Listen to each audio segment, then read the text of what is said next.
រីករាយថ្ងៃខ្លះចាប់កំណើតរដងធ្លាប់តែដៀលកូនបើតែថ្ងៃនេះមកនិយាយដើមកូនបើវិញ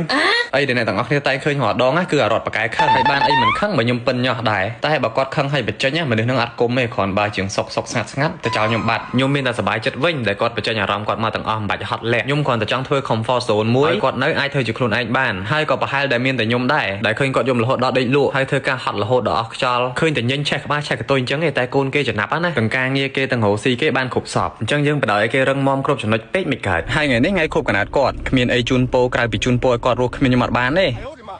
ព្រោះការឆ្លាញ់តែគាត់ឲ្យមកជាកញ្ចប់ពេកទាំងគ្រួសារទាំងបងប្អូនដូចមានផ្ទះទី2អញ្ចឹងជាពិសេសមានក្តឹបមនុស្សនេះទុកនាំសារពេលកូនបើខឹងហើយក៏ត្រៀមចិត្តត្រៀមកាយញ៉ាំមីជាមួយពងទារួចដែរហេតែថាថ្ងៃនេះថ្ងៃខូបកណាត់ទាំងមូលគួរតែញ៉ាំអីក្រៅតិចអីដោយសារចៃនេះរាល់ឆ្នាំអត់ចិត្តធ្វើអីក្ដុងក្ដាំងទេតែខ្ញុំអត់ជំនាញខាង surprise ទេដឹកគេមកហ្នឹងនំខេកកាដូអីគេដឹងទាំងអស់គ្រាន់តែ surprise មួយទេសភាពស្រុកស្រែបដូរបរិយាកាសម្ដងមើលព្រោះឃើញកូនបើចង់មកយូរហើយអញ្ចឹងថ្ងៃនេះតំបានជូនគេមកព្យាយាមបង្កើតពេលវេលាល្អៗជាមួយគ្នាឲ្យបានច្រើនហើយខ្ញុំជាមួយគាត់នេះចូលចិត្តតេះអីថ្មីៗដូចគ្នានិយាយទៅចរិតខ្ញុំមួយគាត់ស្តៀងគ្នាបន្តិចដែរត្រង់ពេលគាត់ចូលចិត្តញ៉ាំអីខ្ញុំចូលចិត្តញ៉ាំនឹងដូចគ្នាខុសតែម្យ៉ាងឯងគាត់ញ៉ាំតិចហើយខ្ញុំញ៉ាំច្រើនហើយបើចូលដល់វគ្គនេះវិញណាសុំ surprise បែបសាបឲ្យកូនបើភ្ញាក់មួយដុតទៀនមិនទាន់បានបួងសួងផងខ្យល់បក់លលត់បាត់មានអីទៀតមានតែហៅកូនបើដៃ2ដៃ4ជួយគ្នាទៅជាពិសេសសម្រាប់ថ្ងៃខូបកណាត់គាត់ក្នុងឆ្នាំនេះខ្ញុំក៏បានរកទិញផលិតផលថ្មីស្នាដៃរបស់កូនខ្មែរក្នុងនោះគឺជាប្រភេទលេទឹកអប់ដែល brand របស់គាត់ឈ្មោះ Belly Whitening Perfume Body Lotion ដែលមានរោងចក្រធំនៅប្រទេសចិនហើយលេទឹកអប់របស់គាត់មាន2ក្លិនក្លិនសៀងហៃមួយនិងក្លិនភ្នំពេញមួយឃើញទេឲ្យតែផលិតផលថ្មីដែលខ្ញុំរើសគឺថាកូនបើគាត់ញញឹមសប្បាយចិត្តរហូត unboxing ភ្លាមអត់ចាំទុកស្អែកទេ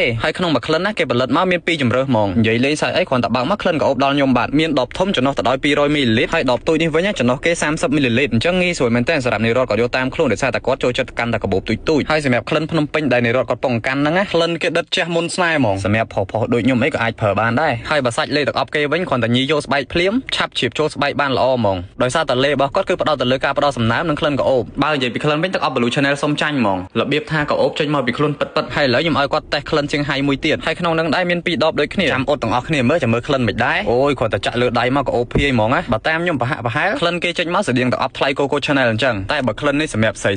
slow ណាប្រើអត់ត្រូវទេតើកាចខ្លះស៊ីដូចនេះរត់បានប្រើត្រូវពេលគាត់លាបហើយស្បែកគាត់មានសំណើមហ្មងដោយសារតែក្នុងហ្នឹងគាត់ដាក់ ingredient មួយយ៉ាងជួយបំពន់ស្បែកយកឲ្យភ្លឺថ្លាជាងមុនទៀតខ្ញុំទិញឲ្យគាត់ទេតែឥឡូវសុំដកក្លិនបេលីសភ្នំពេញទុកប្រើខ្លួនឯងមួយដែរហើយព្រោះក្លិនបេលីសភ្នំពេញស័ក្តិសមជាមួយសុភាពបរោះជាងលាបលើកក៏បានលាបលើកៅអៅក៏បានក៏អូបជឿជាក់បេលីសអញ្ចឹងឆាប់រកទិញមួយទៅតើនៅមានស្តុក